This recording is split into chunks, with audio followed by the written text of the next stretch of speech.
উপদেশ এবং সরকারকে বলবো, আওয়ামী লীগের নিযুক্ত করা ছাত্রলীগ যুবলীগের ক্যাডার যারা যেখানে বসাইছেন তাড়াতাড়ি তাদেরকে সরিয়ে দিয়ে অন্তর্বর্তীকালীন সরকারের নিরপেক্ষ প্রশাসন শিগগিরই তৈরি করে। আসসালামু আলাইকুম ওয়া রাহমাতুল্লাহি ওয়া বারাকাতুহু। নগরবাসী, আপনারা সবাই কেমন আছেন? মহান আল্লাহর কাছে আমরা শুকরিয়া আদায় করি। আলহামদুলিল্লাহ আলহামদুলিল্লাহ রাব্বিল আলামিন, আসসালাতু ওয়াসসালামু আলা সাইয়্যিদিল মুরসালিন ওয়া আলা আলিহি ওয়া সাহাবিহি আজমাইন। সম্মানিত চুকনগর বাস স্ট্যান্ডে আয়োজিত আজকে এই স্বতঃস্ফূর্ত পথসভায় সম্মানিত নেতৃবৃন্দ এবং আজকের উপস্থিত আমার প্রিয় ডুমুরিয়াবাসী, আমরা সবাই প্রাণ করে আল্লাহ তাআলার দরবারে শুকরিয়া আদায় করছি এই কারণে,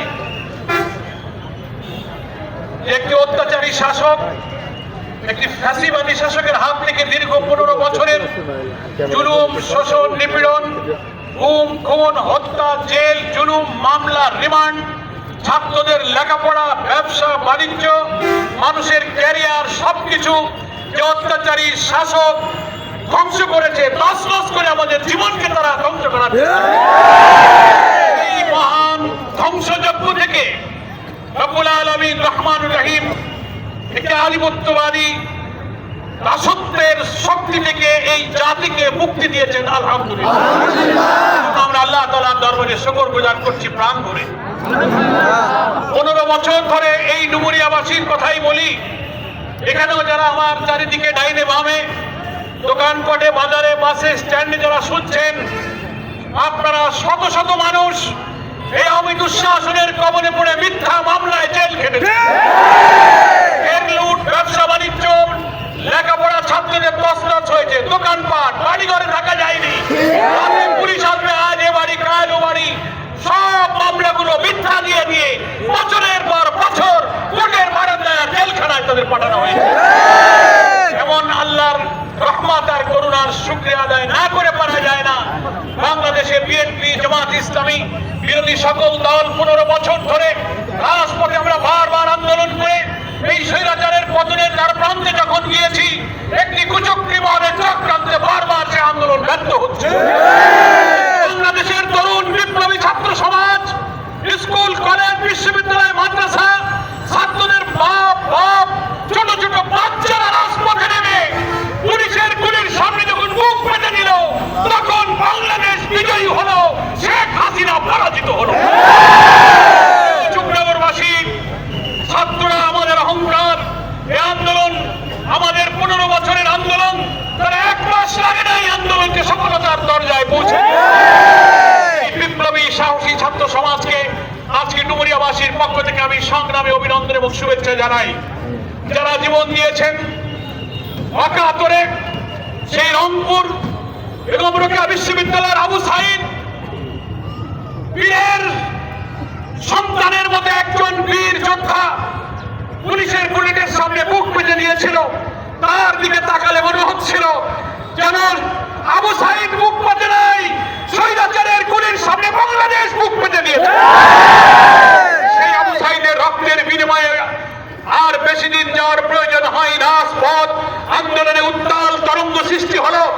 ছোট ছোট বাচ্চারা বিশ্ববিদ্যালয়, স্কুল, কলেজ, যানবাহন বন্ধ করে দোকানদার, রিক্সাওয়ালা, মোটর শ্রমিক, রেল শ্রমিক, দিন মজুর, মা বোনেরা, আলেম ওলামা এমন ভাবে রাজপথে নামলো।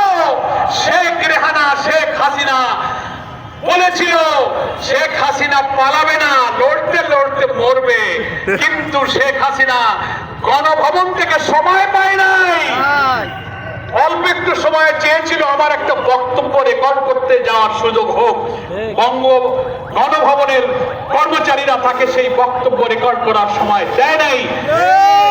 তিনি চাপ দিয়েছিলেন বাংলাদেশের দেশপ্রেমিক সেনাবাহিনীকে যে কারফিউ ভঙ্গ করে বাংলার দামাল ছেলেরা রাজপথে নেমেছে, তারা গণভবন ঘেরাও করবে, বঙ্গভবনে যাবে, সবকিছু আজ ছাত্র সমাজ রাষ্ট্র সংস্কারের নেতৃত্ব দেবে। তাকে বলা হয়েছিল দাবি মেনে নিতে, কিন্তু মানেননি। তিনি সেনাবাহিনীকে চাপ দিয়েছিলেন কারফিউ কার্যকর হচ্ছে না, মানুষ কেন রাজপথে নামে, আপনারা কারফিউ কার্যকর করেন। তাদেরকে শান্ত করেন, গুলি করে হত্যা করে তারা বাংলাদেশের তরুণ দামাল ছেলেদেরকে নিঃশেষ করে দিতে চেয়েছিল আন্দোলনকে। প্রিয় দেশবাসী, আমাদের দেশপ্রেমিক সেনাবাহিনী এই স্বৈর শাসকের সেই নির্দেশকে উপেক্ষা করেছিল। সেনাবাহিনী বলেছিল আমরা জনগণের আন্দোলন থামাতে আমরা জনগণের মুখে গুলি চালাতে পারবো না। তখনই শেখ হাসিনা বুঝেছিল যে আমার পায়ের তলায় আর মাটি নাই। বন্যার পানির মতো গণভবনের দিকে স্রোত ছুটে আসছিল শাহবাগ থেকে। ওই স্রোত যুগে যদি প্রধানমন্ত্রীকে পেত কি পরিস্থিতি বাংলাদেশ সৃষ্টি হতো। সেই কারণে তার ছেলেকে দিয়ে তার বোনকে দিয়ে অনুরোধ করা হয়েছে আপনি মেনে নেন, পদত্যাগ করেন। তিনি রাজি হননি। তিনি কারফিউ কার্যকর জবরদস্তি করার নির্দেশ দেওয়ায় সেনাবাহিনী তার অন্যায় আদেশ মানতে চাননি বলে তিনি দেখেছেন আমি যদি এখানে থাকি তাহলে আমার জীবন বিপন্ন হবে। তাই তিনি অনুনয় বিনয় করে হেলিকপ্টারে বসে তিনি এ দেশ ছেড়ে পালিয়েছেন। জানেন আমাকে 20 তারিখ দিনগত রাতে আবার বাসা থেকে গ্রেফতার করা হয়েছিল। আমি কারাগারে বসে এই দৃশ্যগুলো দেখছিলাম টেলিভিশনে। যখন দুপুরবেলায় 5 তারিখে দেখলাম বাংলাদেশের সেনাবাহিনী প্রধান বক্তব্য দিচ্ছেন, সেখানে সব বিরোধী দল, জামাত ইসলামী, বিএনপি, জাতীয় পার্টি, বাম দল, ইসলামী দল যোগ দিয়েছে, বঙ্গভবনে যাচ্ছে। এই খবর দেখছি, হঠাৎ খবর আসলো শেখ হাসিনা রেহানা হেলিকপ্টারে দেশ ছেড়ে পালিয়ে গেছে। বুকে আমাদের প্রশান্তির ফোয়ারা বয়ে গেল।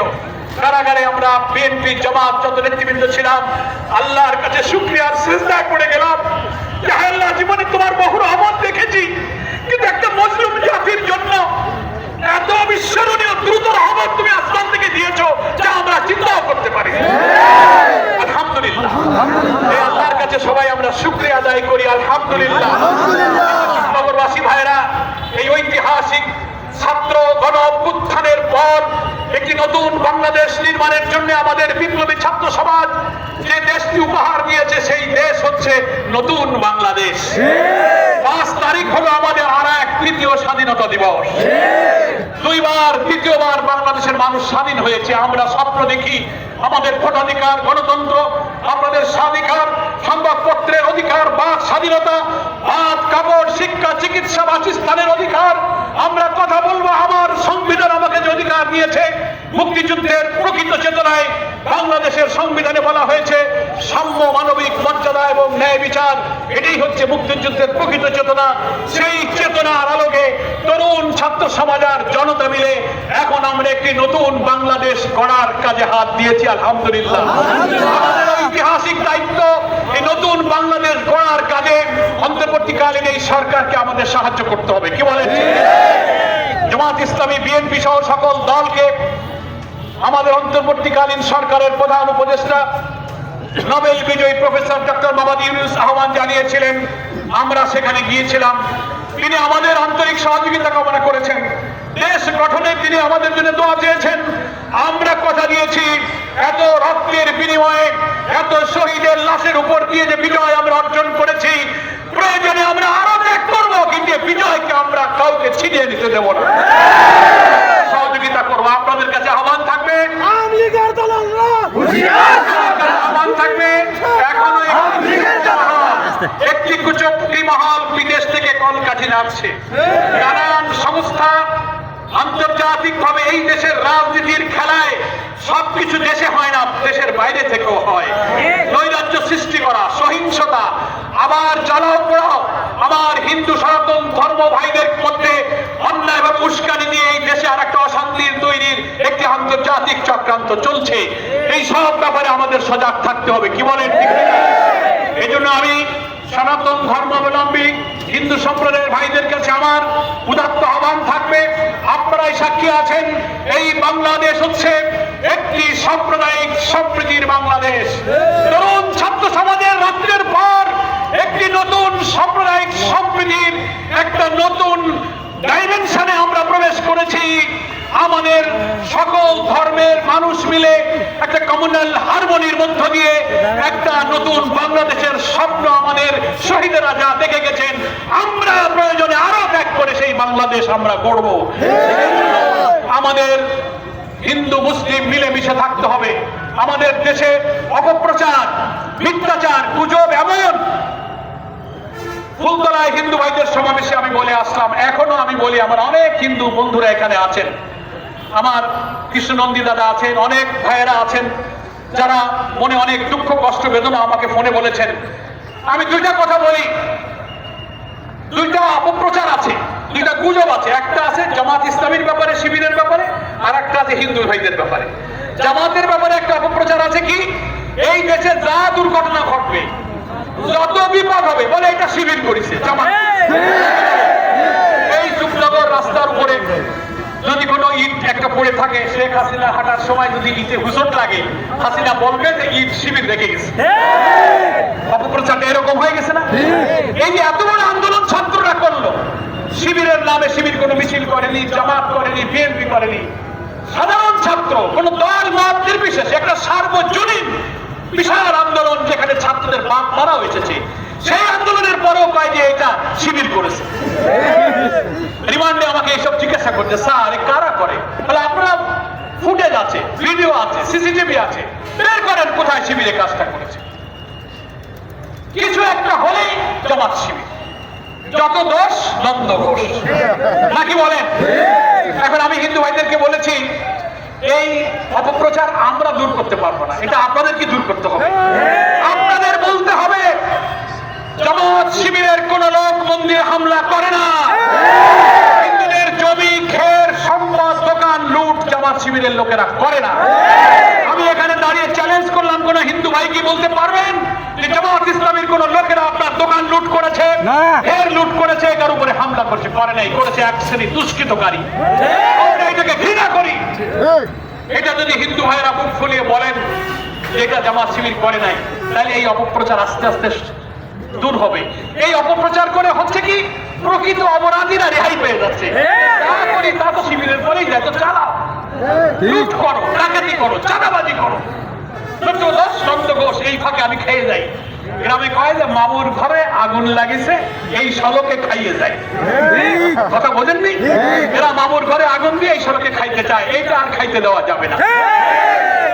আর হিন্দু ভাইদের ব্যাপারে একটা অপপ্রচার আছে।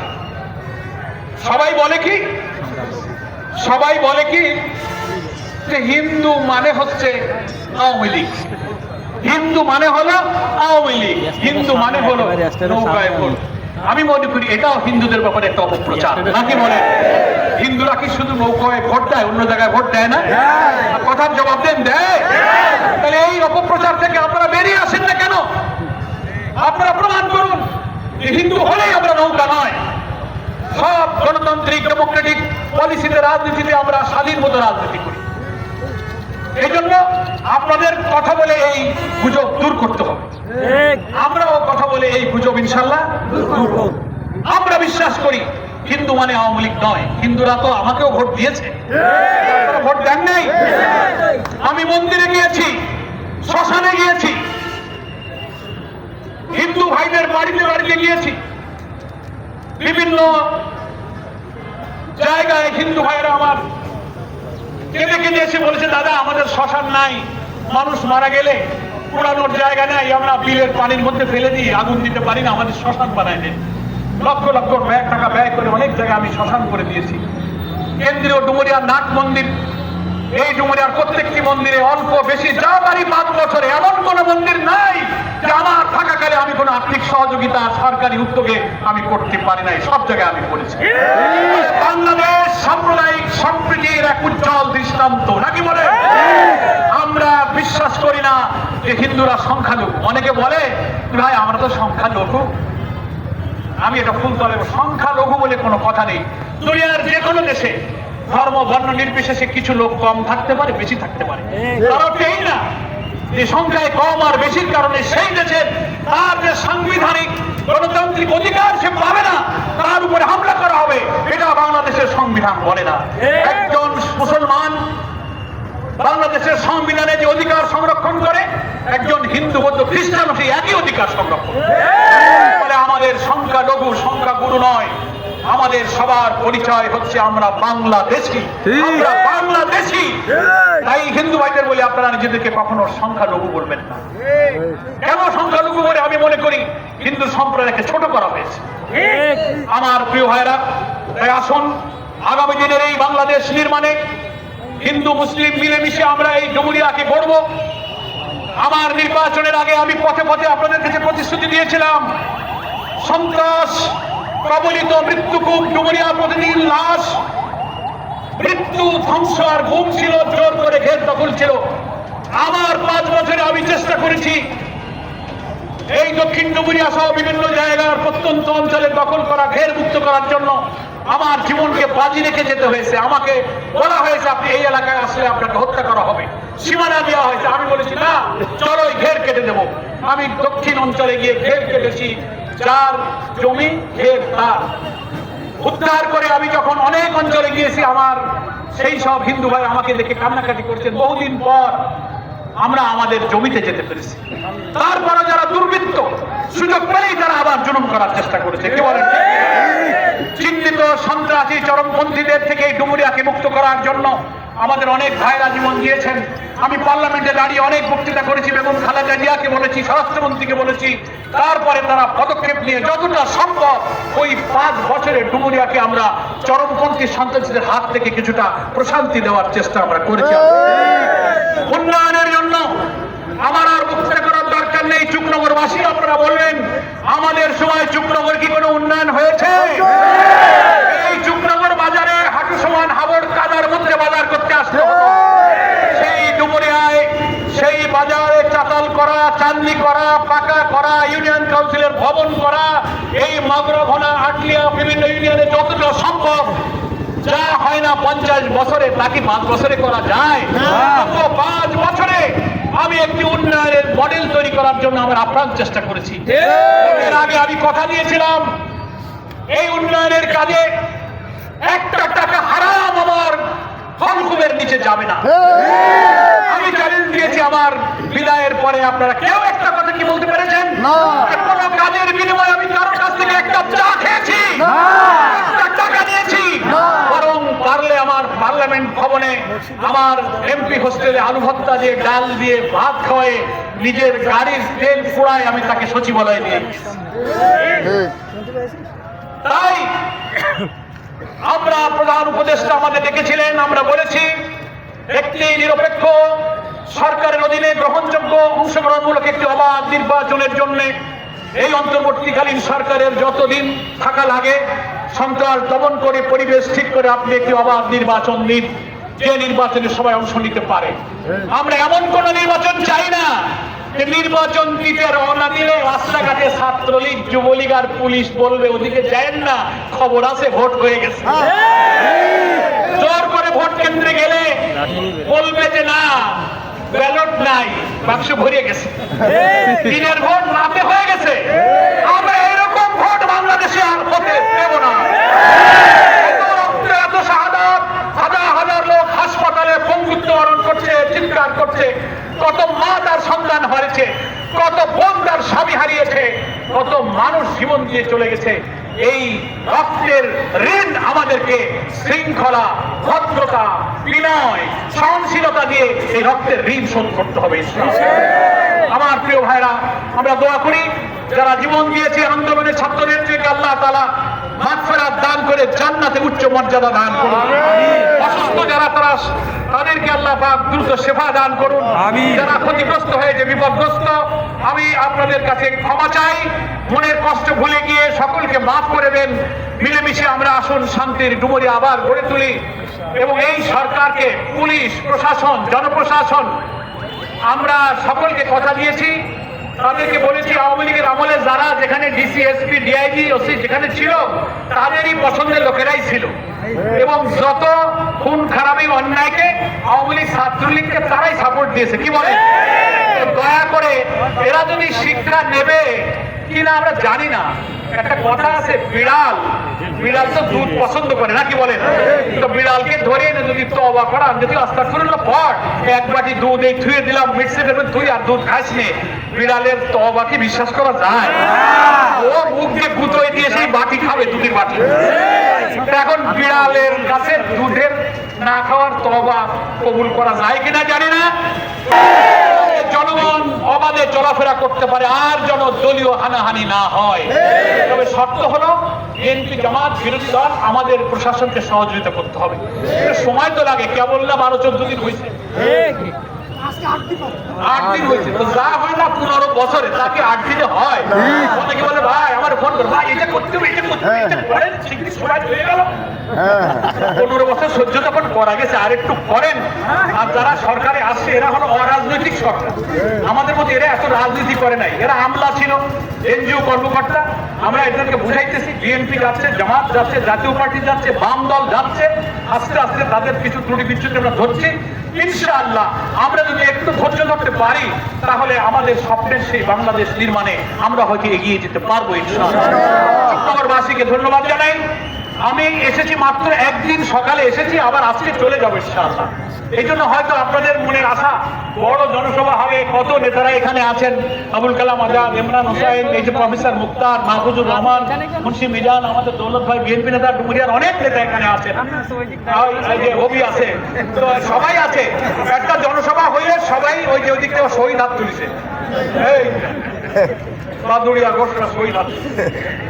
তো আমরা সবাই আছি, জনসভা পেলে সময় নিয়ে আমরা ইনশাল্লাহ বড় জনসভা করব, ঠিক আছে? কতক্ষণ সবর করেন, এই আশা কেবল শুরু হলো। ইনশাল্লাহ আমরা বারবার আসবো, সময় নিয়ে কথা বলবো, আপনাদের কথা শুনবো। মহান আল্লাহ তাআলা আমাদের সকলের তৌফিক দান করুন যে আমরা যেন রাষ্ট্র নির্মাণে সহযোগিতা করতে পারি, বিশৃঙ্খলা না করে আমরা ধৈর্যের সাথে একটু সময় পার করি। মহান আল্লাহ আমাদের সকলের ভুল ত্রুটি ক্ষমা করুন। আল্লাহর শুকরিয়া আমরা আদায় করছি। ওমা তৌফিকি ইল্লা বিল্লাহ, হাযা মা ইনদি ওয়াল ইলমু ইনদাল্লাহ, আলাইহি তাওয়াক্কালতু ওয়া ইলাইহি উনীব। আসসালামু আলাইকুম ওয়া রাহমাতুল্লাহি ওয়া বারাকাতুহু। আমাদের এর পরে আরো ডুমুরিয়া অনেকগুলো প্রোগ্রাম টাইম দেওয়া আছে, একটা জায়গা থেকে আরেকটা জায়গায় টাইমটা ঠিক রাখার জন্য মিটিংটাকে ছোট করা লাগলো। তবু আজকে যে সময়ের বাস স্ট্যান্ডে হয়েছে, সকলকে আমি কৃতজ্ঞতা জানিয়ে আমি আমার বক্তব্য শেষ করছি। আসসালামু আলাইকুম ওয়া রাহমাতুল্লাহি ওয়া বারাকাতুহু।